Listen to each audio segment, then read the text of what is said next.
তুমি সিগারেট খাও? জি খাই তো। কেন খাও? কেন খাই সেটা তো মুখে বলে প্রকাশ করতে পারবো না, তবে আমার একটা নির্ঘুম রাত যদি আপনার হাতে তুলে দিতে পারতাম তাহলে হয়তো আপনি বুঝতেন কেন আমি সিগারেট খাই। এখন থেকে আর কখনো সিগারেট খাবা না।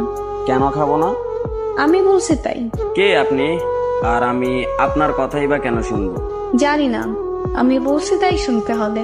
আপনি নিজেই তো নিজেকে ভালো করে জানেন না, আর আপনি আসতেন আমাকে শাসন করার জন্য। তুমি রাত জাগো? রাত জাগা পাখিরা রাত জাগবে, এটাই তো স্বাভাবিক। আজকে রাত থেকে ভালো ছেলের মতো তাড়াতাড়ি ঘুমিয়ে পড়বা।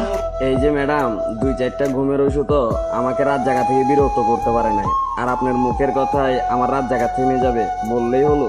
জি বললেই হবে। মুখের ওপর কথা বলবা, একদম মেরে সোজা বানিয়ে ফেলবো। আপনার কথা শুনে মনে হলো আমি একটা খেলার পুতুল, যেরকম নাচাবেন সেরকমই নাচবো। এত অবসর কেন তুমি? নিজেকে অগোছালো